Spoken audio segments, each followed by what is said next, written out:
So why do bad things happen to good people?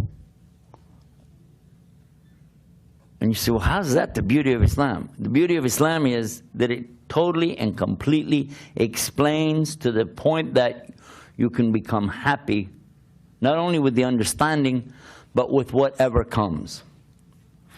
Because it's in the Quran that Allah explains your purpose. If you thought that your purpose of life was to hang around here and have a good time, waiting for a chance to get into paradise, Allah makes it clear that that's not the case.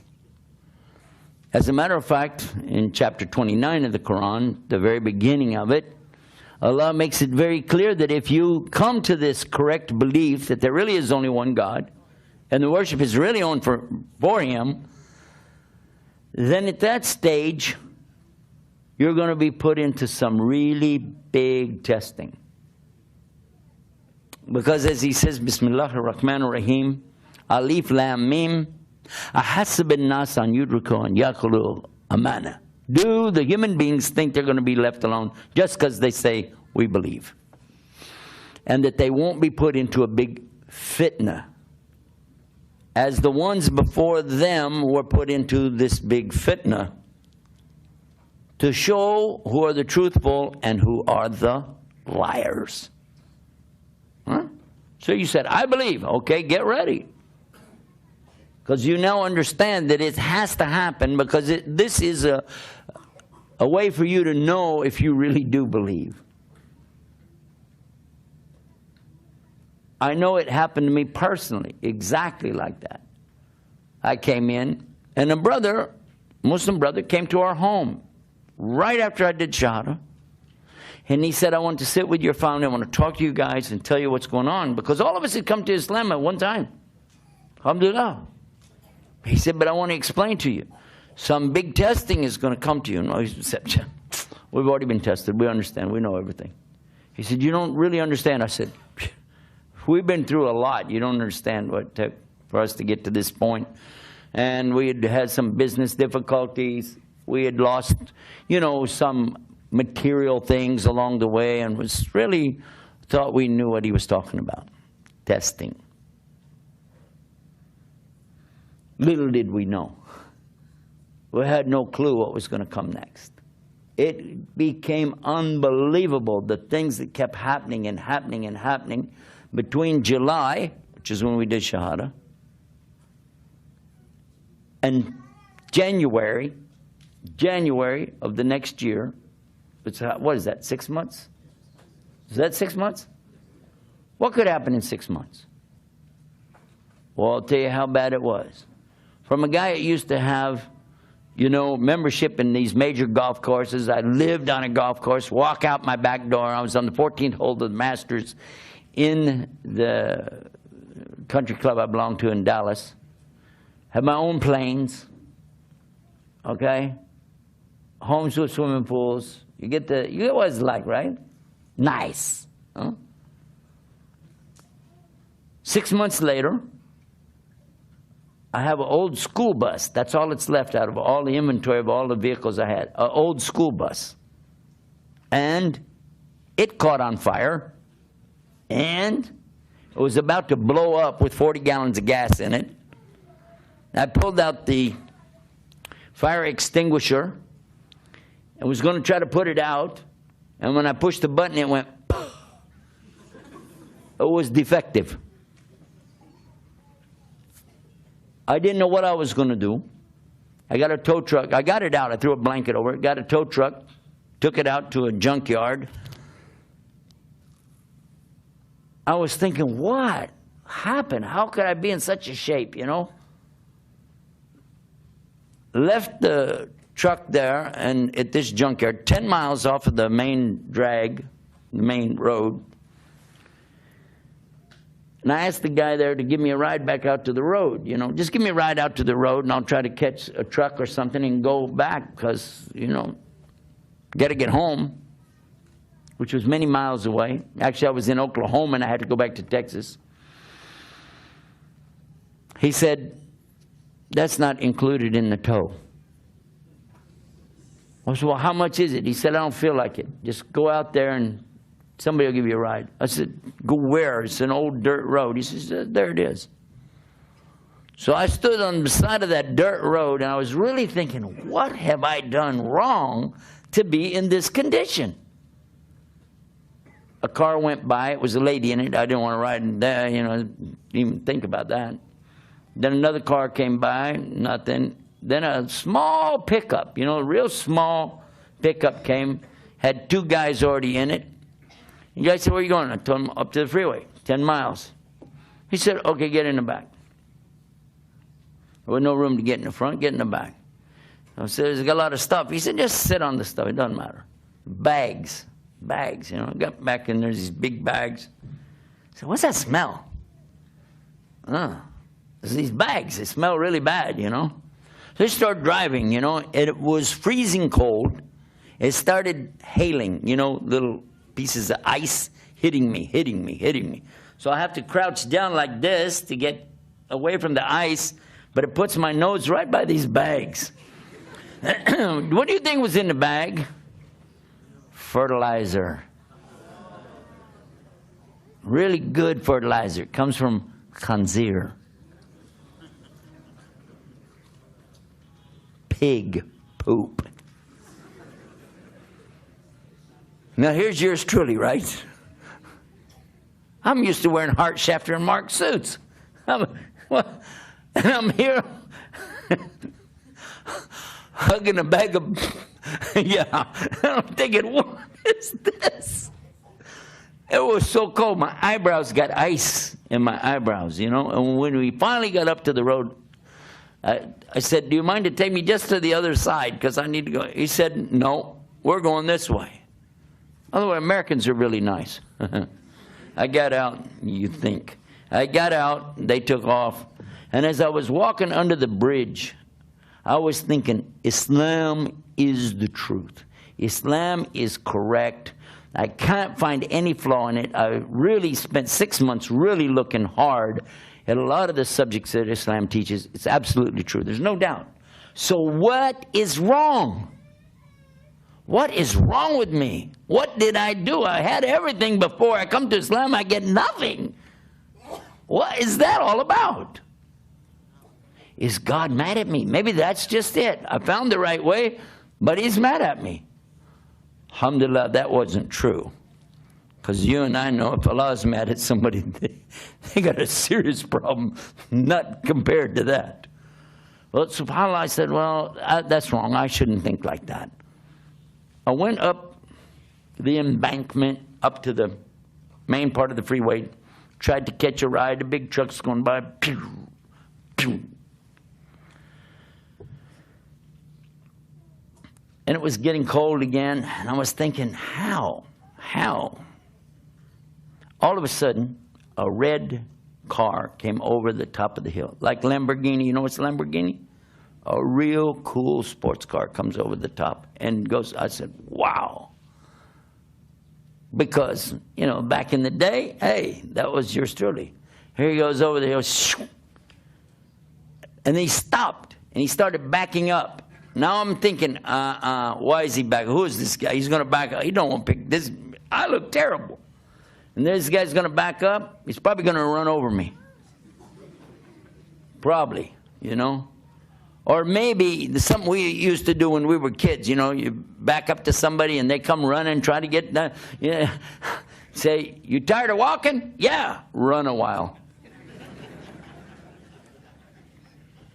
I didn't really think it was going to be anything good, but the guy got back up to me, rolled down the window, and he said, excuse me, can you help me? I said, what do you need? He said, do you mind to ride with me because something's happened to me. I can't keep my eyes open. It's only 5 o'clock in the afternoon, but he said, it's just like my eyes keep shutting, and I've got to get up to Dallas, and it's a very long way. Do you feel like you could talk to me, keep me awake so that I can get there? I would really appreciate it. Let's see. I don't know. Do I want to get out of this nice cold weather into your nice warm car? Let me check my calendar and see if I'm busy. Turns out I've got an opening here. I'll get in the car. I got in the car, shut the door, and I'm still thinking, it's brand new, by the way. You can smell the new. You like that new leather smell? You got in there and said,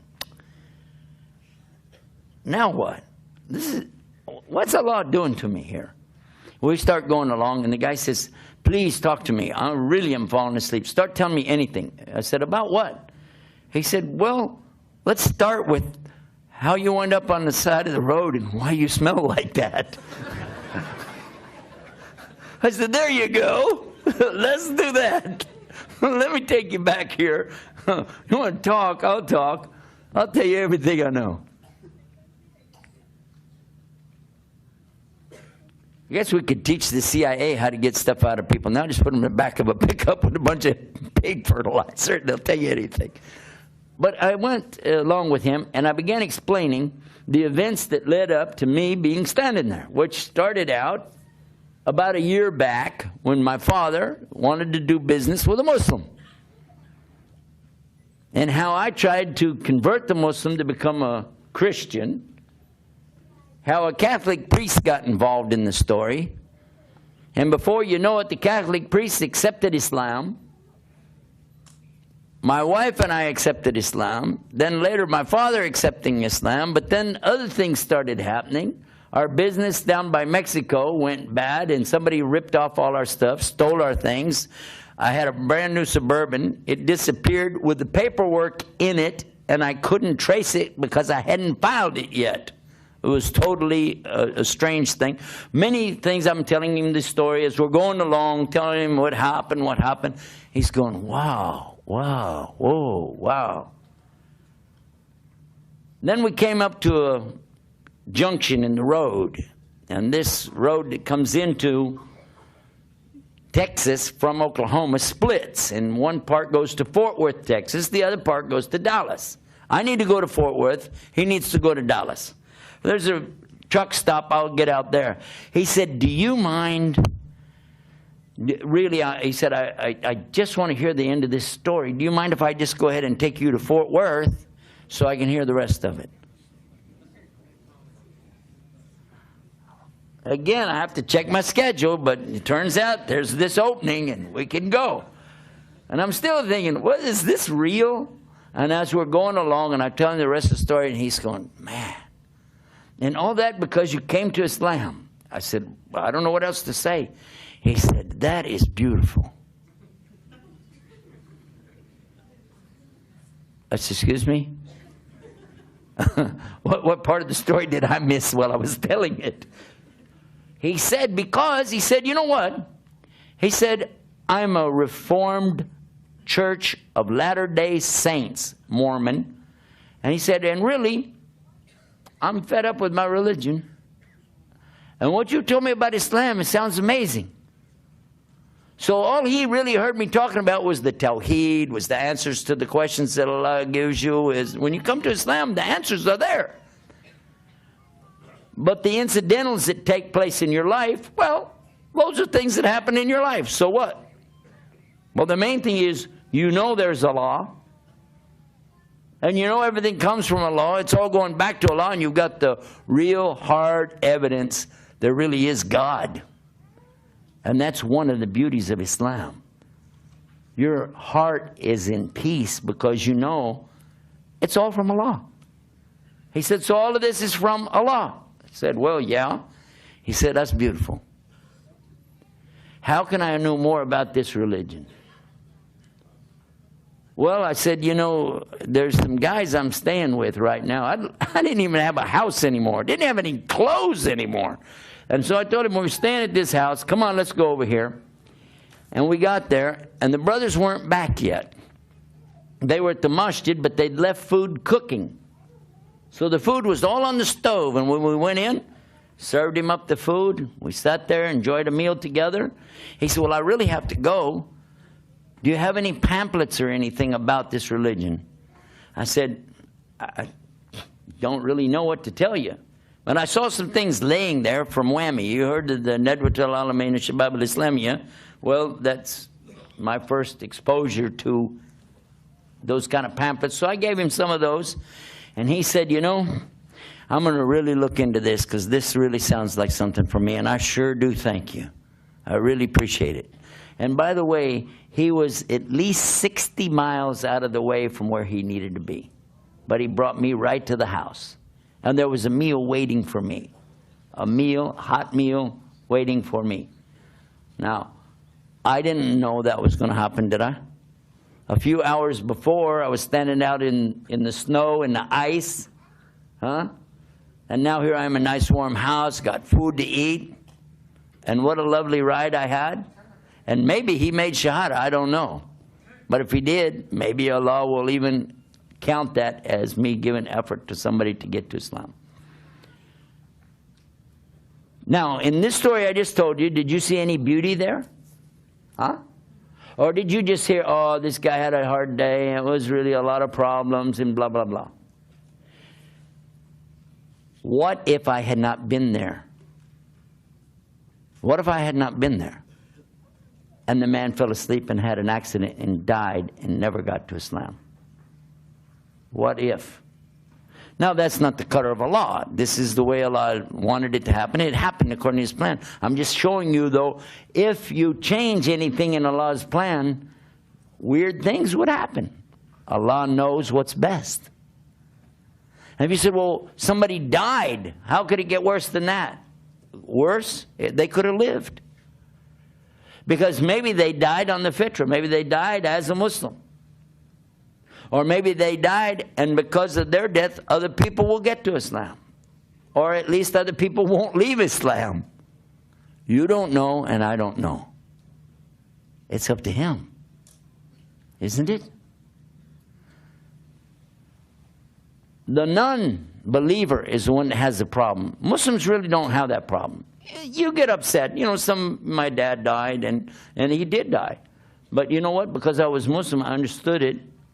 And I cried, by the way.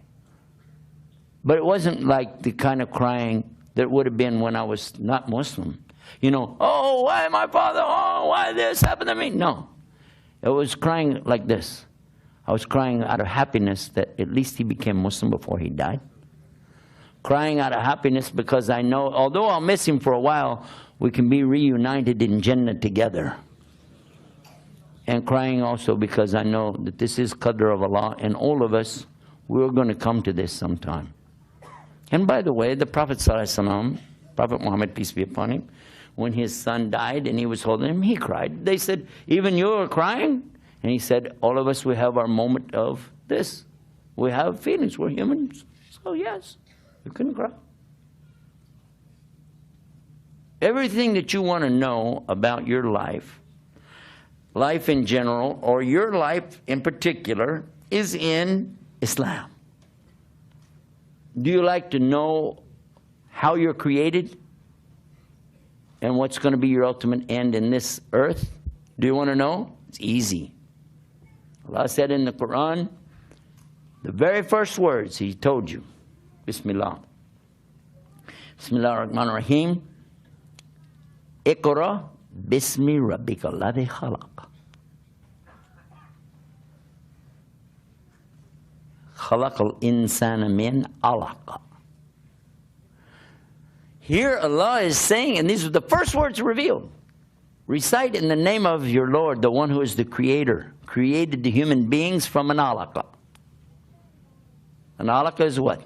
Today, you can ask anybody that's in embryology, and they'll tell you, yeah, it's that little tiny thing that you can't even see with your eye, but it clings to the wall of the uterus inside of the mother, and it forms a blood clot, and it's shaped like that little worm-looking thing or leech that they have down in South America.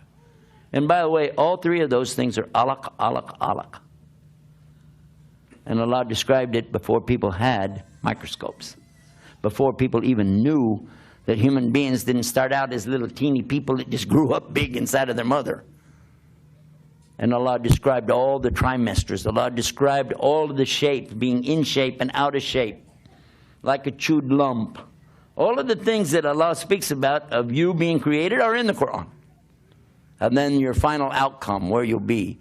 He tells you everything along the way, but the ultimate is, Kullu nafsin dayakatul maut. Every soul will taste death. Yeah? Wow. What do you want to know? Do you want to know about the creation of Allah? And He tells you about the universe. Do you want to know about the earth? And he talks about the earth. And the sun and the moon, it's all there. Where? In the Quran, the speech of Allah subhanahu wa ta'ala. How much proof do you need? What does it take for you to catch it? He's given you everything. There's the owner's manual, not only for the human being, but the entire universe. What do you want to know? What you need to know? It's there. It's there. But the most important thing of all is to know that you can communicate directly with Him, and you do not need an intercessor. You don't need to go through a human being or an animal or a piece of wood or a statue, but you can use your heart and communicate directly with Him anytime you want to. Isn't that a beauty of Islam? And the Prophet Muhammad, peace and blessing be upon him, he told us an amazing thing. Again, with this same thing, the same focus. Ajib. Amazing is the condition of the believer, because only good happens to them. When anything good comes their way, they make shukr. Thank you to Allah. But any difficulty, any fitna, major calamity comes their way, they make sabr, which is to be persevering, steadfast, patient.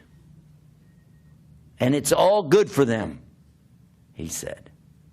But only in the case of the believer. Only in the case of who? The believer. That's the beauty of Islam.